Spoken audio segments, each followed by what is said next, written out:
पूज्य श्रद्धेय गुरुदेव, पथिक किसे कहते हैं और पाथे क्या होता है? मंजिल किसे कहते हैं?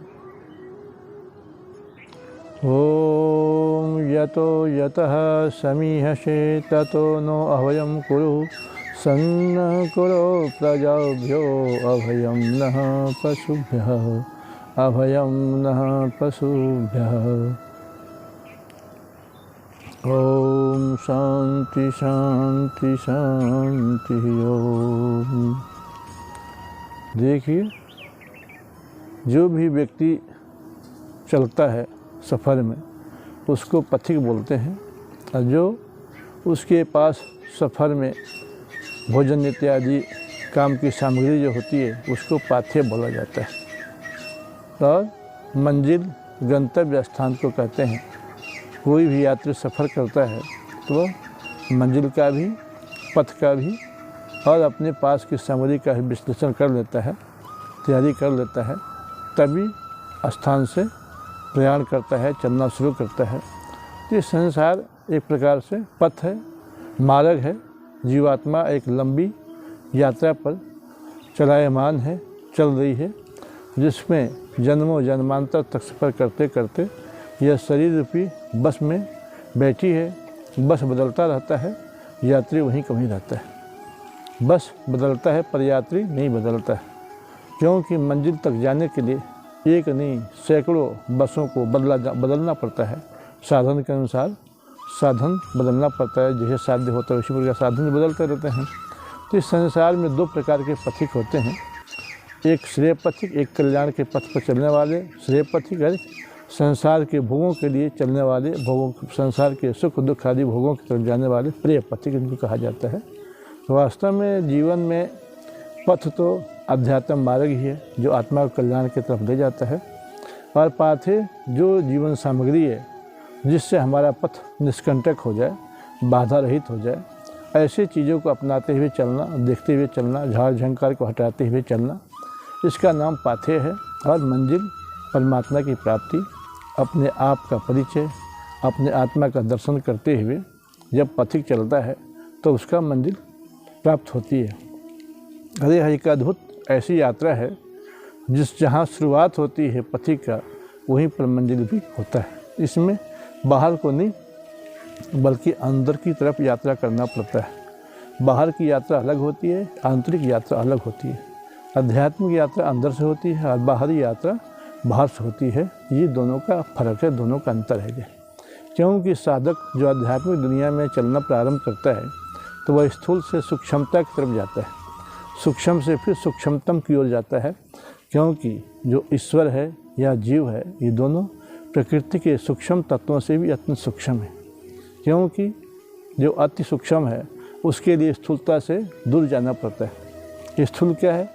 जो बाहर दिखाई देता है, जिसे पंचभूतों का जो समुदाय है वह भी स्थूल है। पंचतन मात्राएँ भी एक तरह से स्थूल है, जो सबके अनुभव में आती है। जो पांचों विषय हैं, शब्द, स्पर्श, रूप, रस और गंध, इसको भी अनुभव में आने के बाद स्थूल ही कहा जाता है। वास्तव में तत्व की दृष्टि से सूक्ष्म है, पर भोग की दृष्टि से स्थूल कहे जाते हैं। तो जब हम बाहरी यात्रा करते हैं जीवन समृद्धि जुटाने के लिए अथवा सांसारिक दिशा में चलते हैं, तो यह यात्रा तो बाहर की होती है, बाहर चलना पड़ता है।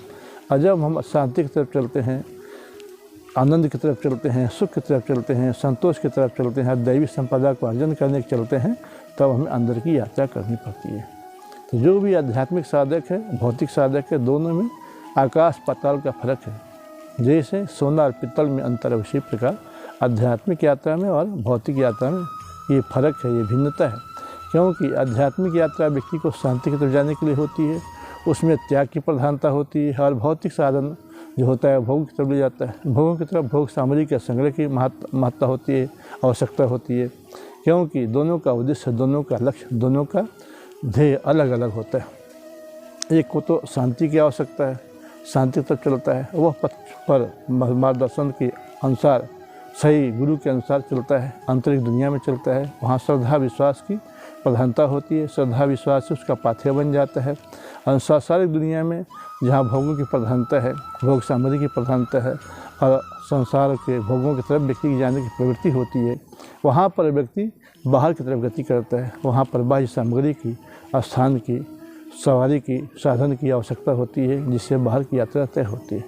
बाहर की यात्रा में भौतिक दुनिया में जितना हम आगे बढ़ते हैं उतना उतना हमारी अशांति बढ़ती है, उतना उतना तनाव बनता है, उतना उतना चिंतन बढ़ता है, उतना उतना परेशानी बढ़ती है और उतना ही उतना दुख बढ़ता चला जाता है। और एक समय ऐसा आ जाता है कि भौतिक यात्री, भोगों की प्रधानता वाला यात्री अंत में संसार के दुख सागर में डूब जाता है। और आध्यात्मिक यात्रा में यात्री आनंद के महासमुद्र में लीन होकर के आनंद का अनुभव करता है, शांति का अनुभव करता है, संतोष का अनुभव करता है, तृप्ति का अनुभव करता है और ये अनुभव करता है कि मैंने जो पाना था पा लिया, जहाँ जाना था चला गया, जहाँ जिसको प्राप्त होना था प्राप्त हो गया, जिससे संबंध तोड़ना था उसे संबंध तोड़ लिया। तो उसको वास्तविकता का तथ्य समझ में आ जाता है, सार वस्तु को जान लेता है कि जीवन की सफलता वास्तव में सार वस्तु को प्राप्त करने में ही है। संसार में जानने योग्य तो अनगिनत विषय हैं, पर खास जो जानने के योग्य है वह क्या है? वह है अपने शाश्वत संबंधी, शाश्वत इष्ट, शाश्वत मित्र, शाश्वत आश्रय को पहचानना, जानना, प्राप्त करना। संसार में ये अन्य जानकारी को छोड़ा जा सकता है, पर सबसे पहला आवश्यकता है हम अपने को जानें, अपने को मानें, अपने को प्राप्त करें, अपने में ठहरें और अपने अंदर स्थित परम इष्ट देव को, परम मंजिल को, परम लक्ष्य को प्राप्त होकर के विश्राम को प्राप्त करें। क्योंकि संसार में के जीने का दो तरीका है। एक तो पराश्रय अपराधीनता, जो संसार में भोग तो लेकर के जाता है, व्यक्ति को पराश्रय पदार्थ और क्रिया का आश्रय लेकर के व्यक्ति भोग प्रधान बन जाता है। और एक तरफ है परमात्मा के आश्रय में जाकर भगवत आश्रय और विश्राम। विश्राम का मतलब परमात्मा के लिए सहन करना, परमात्मा में लीन हो जाना, परमात्मा में जीना, परमात्मा में मरना, परमात्मा के लिए जीना, यह विश्राम भूमि है परमात्मा में। और क्रिया और पदार्थ का आश्रय जब त्याग दिया जाता है तो भगवान का आश्रय दिया जाता है। तो आध्यात्मिक दुनिया का लक्ष्य है भगवत आश्रय और विश्राम, और सारी सांसारिक यात्रा का लक्ष्य है क्रिया और पदार्थ का आश्रय, पराश्रय और परिश्रम। पराश्रय और परिश्रम ही सांसारिक दुनिया वालों के लिए यात्रा की जा सकता है। और आध्यात्मिक यात्रा में भगवत आश्रय और विश्राम की प्रधानता होती है। जब साधक मंजिल को प्राप्त हो जाता है, गंतव्य स्थान पर पहुंच जाता है, यानी परमात्मा के करीब पहुंच जाता है, निकट पहुंच जाता है, तो वहाँ जाकर उसको शांति मिलती है, सुकून मिलता है, चैन मिलता है, संतोष मिलता है और आनंद की अनुभूति मिलती है। इससे उसको मालूम हो जाता है कि जीवन की सार्थकता वास्तव में शांति की प्राप्ति में है, आनंद की प्राप्ति में है, संतोष की प्राप्ति में है, तृप्ति की प्राप्ति में है। संसार की कोई भोग सामग्री अस्थायी नहीं है, कोई भी टिकाऊ नहीं है, सब के सब क्षणभंगुर है। और वहाँ विश्वास करना, भोगों में विश्वास करना, अंत में धोखे का शिकार होना है। तो धोखे का सौदा करना, धोखे का शिकार होना, यह बुद्धिमत्ता नहीं है। जय इसीलिए बुद्धिमानों ने बुद्धिमान यात्री के लिए निश्चित लक्ष्य निश्चित किया, बनाया कि हे यात्री, तुम मध्य में न ठहर जा, तुम अपने मंजिल से विमुख न हो जा। तो रास्ते में ही विश्राम न कर आलसी मत बन, क्योंकि जो सो जाता है उसको मंजिल नहीं मिलती है। मंजिल कैसे मिलती है?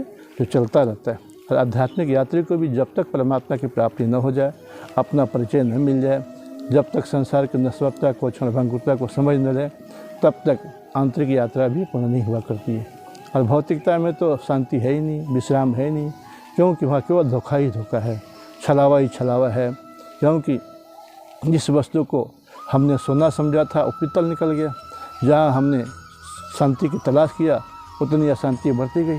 जितना जितना सुख की कामना किया, सुख सामग्री जुटाया, उतना उतना हमारा दुख बढ़ता गया। वैसे ही है, मर्ज बढ़ता गया ज्यों ज्यों हमने दवा किया। तो सांसारिक दुनिया में तो ये है कि मर्ज बढ़ता गया ज्यों ज्यों हमने दवा किया। और आध्यात्मिक दुनिया में है कि वहाँ जाकर के सत्य की प्राप्ति हो जाती है और व्यक्ति का जीवन सार्थक हो जाता है, जन्म मृत्यु का लक्ष्य हासिल हो जाता है। क्योंकि संसार में वही व्यक्ति अमर होता है जो अमर होने के लिए जीता हो, पर जो मरने के लिए मरता है वह तो मरता ही रहता है, पैदा होता रहता है, दुख पाता रहता है। इसीलिए हमें मरना है तो अमर होने के लिए। और अन्यों का मृत्यु जो है वो बार बार मरने के लिए, जन्म लेने के लिए, दुख भोगने के लिए होती है। इस प्रकार से आध्यात्मिक पथी का जो मंजिल है वह परमात्मा की प्राप्ति है और वह मंजिल स्वयं में ही है। ये बहुत अद्भुत यात्रा है। ऐसी यात्रा है कि जहाँ शुरुआत होता है पथिक का, यात्रा का, वहीं पर मंजिल उपस्थित है, मंजिल उपलब्ध है। पर संसार से जब तक विमुख नहीं होता है पथिक जो है, तब तक उसको इस सत्य का पता नहीं चलता। जब तक संसार की तरफ मुख है उसका, तब तक मंजिल दूर दिखाई देता है। पर जब वो ईश्वर के सम्मुख हो जाता है तो उसको सत्य वस्तु की प्राप्ति होती है और मालूम होता है जा करके अंतिम पड़ाव में कि हमारा मंजिल वही है जहाँ से हम शुरुआत करते हैं। इसीलिए हर व्यक्ति साधक को आंतरिक यात्रा करेगा तभी शांति की प्राप्ति हो सकता है। और शांति की प्राप्ति, विश्राम की प्राप्ति, परमात्मा का आश्रय ही आंतरिक यात्री का वास्तविक लक्ष्य है, वास्तविक गंतव्य है, वास्तविक मंजिल है, न कि सांसारिक उपलब्धि। सांसारिक उपलब्धि केवल व्यवहार सिद्धि तक के लिए है। सांसारिक उपलब्धि क्षणिक सुख के लिए है, क्षणिक शांति के लिए है, पर क्षणिक व्यक्ति का उद्देश्य नहीं होना चाहिए, क्योंकि जो एक पल टिकने वाला ही नहीं है, जिसका कैसे विश्वास किया जाए। और जो विश्वास के लायक है उस परमात्मा का आदमी विश्वास छोड़ देता है, और जो हर पल नष्ट हो रही है उसका विश्वास करके धोखे में जीवन बिताता है, इसीलिए वास्तविक लाभ से वंचित हो जाता है और जीवन का जो उद्देश्य था वो भूल जाता है। इसीलिए हर समझदार को चाहिए कि पथ, पथिक और पाथेय के साथ साथ मंजिल का बोध रखते हुए, सही गुरु के संपर्क में रहते हुए, सही दिशा में मार्गदर्शन में चलते हुए मंजिल को प्राप्त करें। इसी में जीवन की सफलता और सार्थकता है, और यही जीवन का मुख्य उद्देश्य है। इति ओम सत्।